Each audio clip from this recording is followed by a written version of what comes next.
Yo, what is going on, guys? Welcome to today's video, and today's video is pretty special. We've got a special exotic preview video for you here today, and in today's video we're going to be previewing the Khepri'sSting exotic gauntlets for the Hunter. Now, you guys probably don't know this, but I used to play Khepri'sSting Hunter a hell of a lot in Destiny 1 Year 1, and I've even got gameplay for you here today dating as far back as 2015. Guys, this is really old gameplay. This is exclusive hidden archives. 2019 today, and we're going back all the way to 2015 to show you the Khepri'sSting. Now, if you saw that clip at the beginning, you saw me stab a Hammer Titan in the back whilst invisible, and he was done. He was assassinated. He was dead. And it's all about the special exotic perk for the Khepri'sSting, Touch of Venom. Let's take a look at this perk, shall we? Gain invisibility after crouching in place for a short time. Melee attacking an enemy from behind while invisible delivers 4 times damage. Melee attacks apply a lingering damage effect. So in Destiny 1, unlike Destiny 2, in order to go invisible, you had to be on Blade Dancer and you had to crouch, stay still for a couple of seconds, and you would turn invisible. This is the Blade Dancer exclusive ability. However, Khepri'sSting opened this ability up to all hunters. Now in Destiny 2, as we know, you have to shade step to go invisible on a Night Stalker.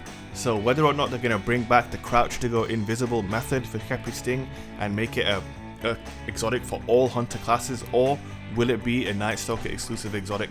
You know, obviously with Night Stalker having all of the invisibility abilities in Destiny 2, we shall see. But basically, when you hit the invisibility active and you manage to get behind someone, it's a one-hit kill. Whether they're in super or not, they're absolutely screwed. The amount of damage it does is absolutely insane. If you don't manage to get the invisible backstab off and you just melee someone from the front whilst invisible, they will burn. Very much like Thorn, and it would pretty much leave someone at like half health, very weak after being meleeed. The burn lasted a considerable amount of time in Destiny 1, and it was pretty nasty. Another bonus that Khepri'sSting gave you in Destiny 1 is that it gave you increased reload speed on all your weapons. That's right, all of your weapons would reload faster. Now, that was obviously in the Year 1 version of Khepri'sSting, but I believe in Year 3, I think, they brought back the Khepri'sSting in Destiny 1, and it no longer had the quick reload for all weapons on the exotic. They kind of took that away. And I think in Destiny 2 we've got Ophidian aspects that basically provide you with that increased reload.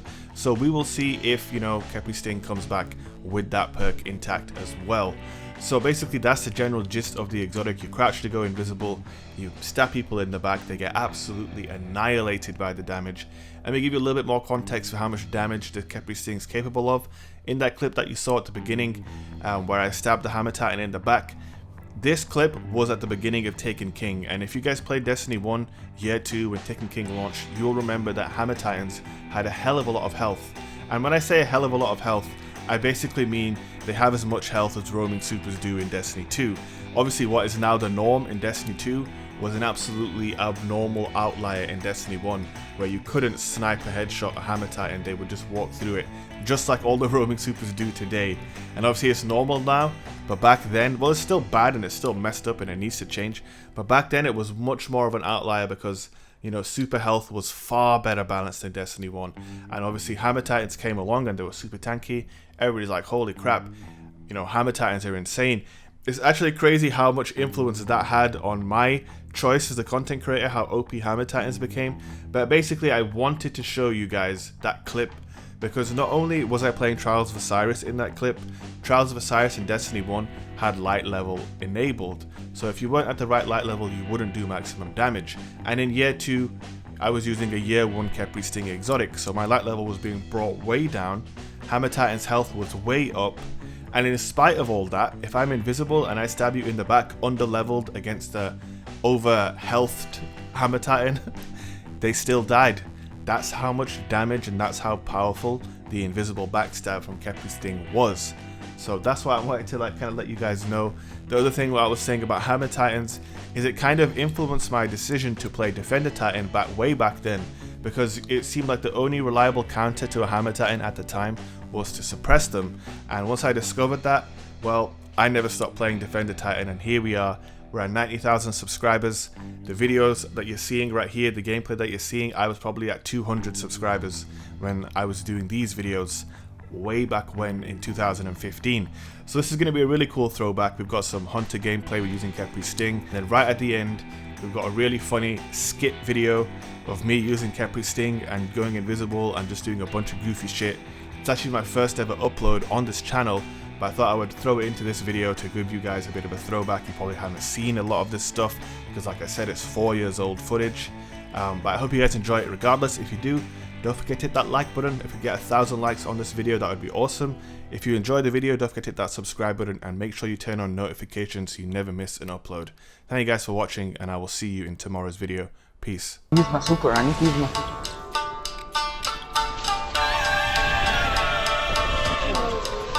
Is a classic ambush site. The zebras need to be on their guard. Selecting sensors to maximum. Being in a herd causes problems. All the noise and movement creates confusion.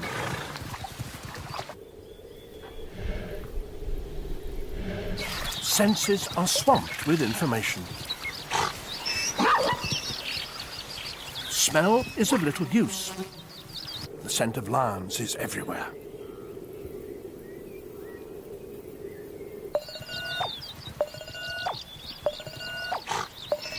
Seeing mainly in yellow and green makes spotting a stationary yellow lion in yellow grass almost impossible.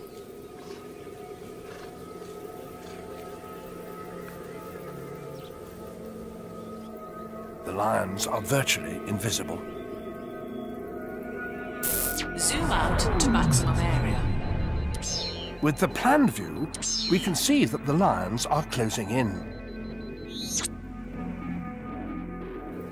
Lions have an explosive acceleration.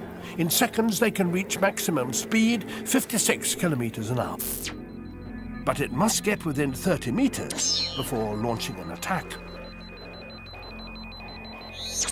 Zebras are also very fast.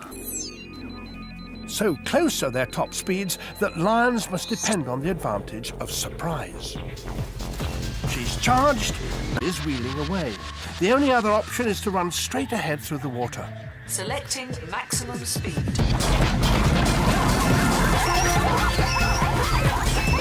A lone zebra is an obvious target.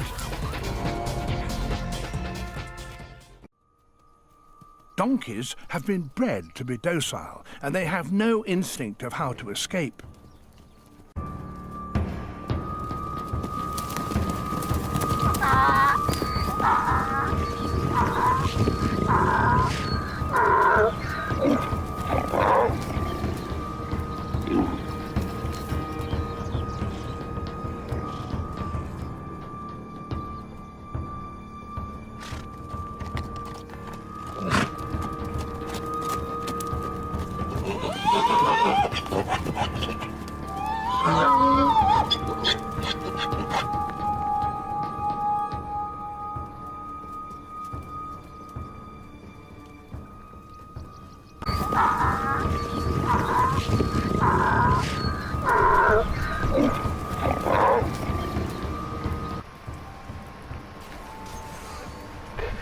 No animal has a concept of restraint, predators least of all.